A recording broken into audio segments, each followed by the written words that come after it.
President Trump taking aim at Democrats following his impeachment acquittal. We went through hell unfairly, did nothing wrong. This is what the end result is.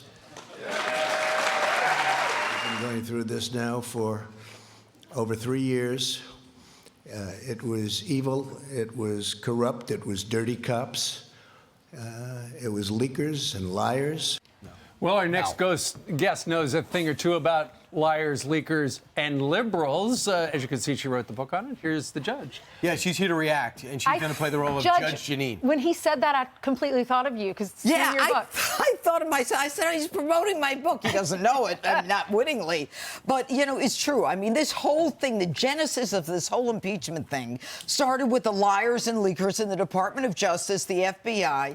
And, you know, this has been our lives for the last 3 years since he became president.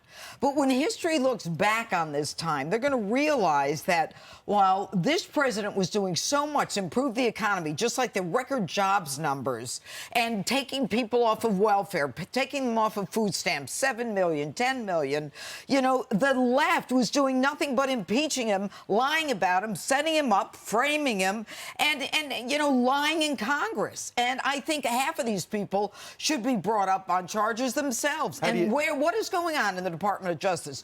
Why are these people not being prosecuted? Well, put it this way. The president goes to work today. The author of The Anonymous, who turned on the president, is still there. The whistleblower is still there. The Vindman twins are still there.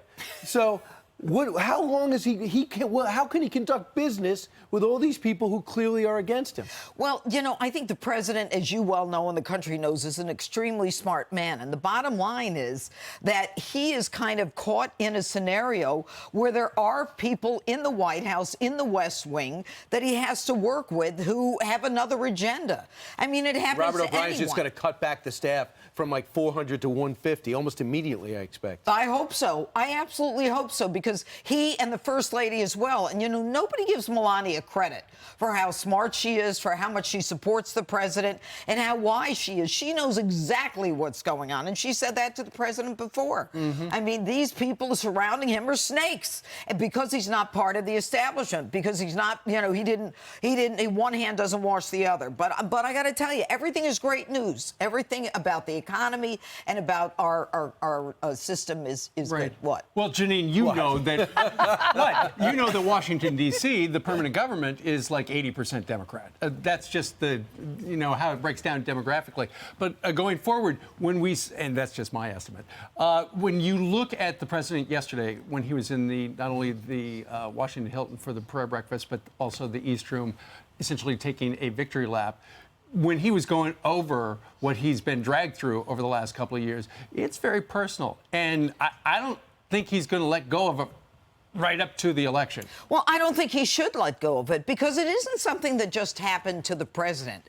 It's something that happened to all of America. It's something that the Democrats did without a basis, starting with the FISA warrant, that the Department of Justice and the chief judge of the FBI has come out and said there was no predication, no legitimate predication. In fact, the FBI knew that the source for Steele had come back and said this was based on rumors and barroom talk. They knew it, and they did nothing about it. So if everything is based on a falsehood, the president has a right not only to be upset, but we as Americans have a right to say, you have pitted us one against another for 3 years. I have never seen this country like this. I've been in office, I ran for office 5 times. I've never seen the country like this. What was your... And they won't stop. What was your reaction when Nancy Pelosi said he doesn't know anything about prayer, and then he went to the National Prayer Breakfast and said, you've claim to pray. I don't think you really do. If you do, you don't pray for my well-being. Yeah. Well, you know what? I think it's time the man had a chance to respond, and respond in kind.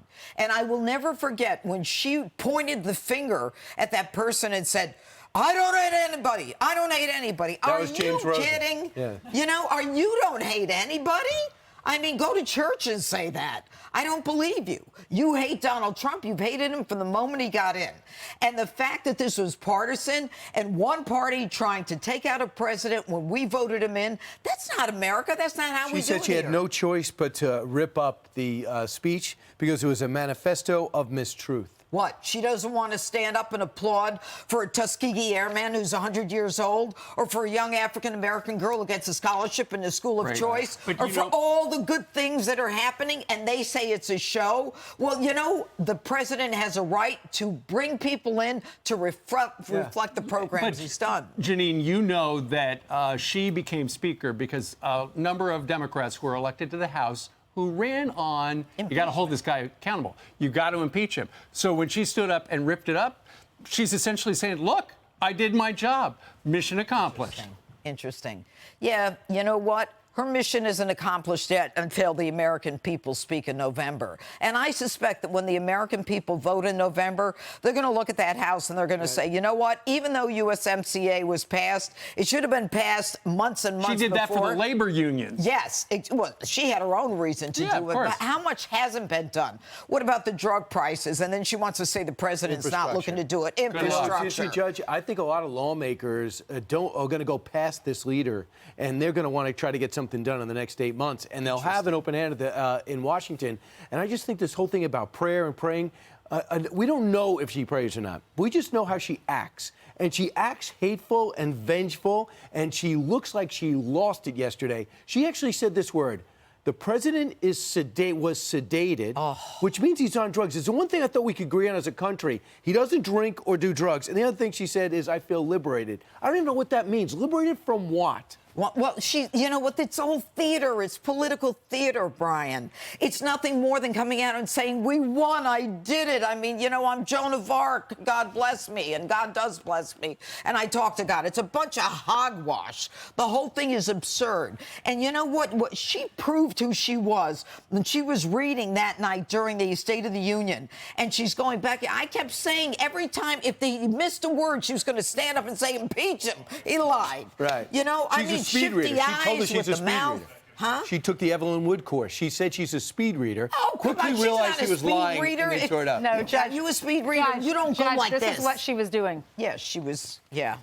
Well, I got an idea. We ought to rip up some of her stuff. Hey. This was very therapeutic. What do you have coming up on your show? We want to hear the promo for your weekend show. For my weekend show, we have Lindsey Graham. It's in the teleprompter. Come on. Oh, it is? We did this for you. Who's going to read this? You. Well, we have Senator Lindsey Graham, Republican Kevin McCarthy, Corey Lewandowski, Darrell Issa, Charlie Kirk, and you're going to get my real feelings on this whole impeachment thing tomorrow night at 9 o'clock. Oh, I'm just gearing up.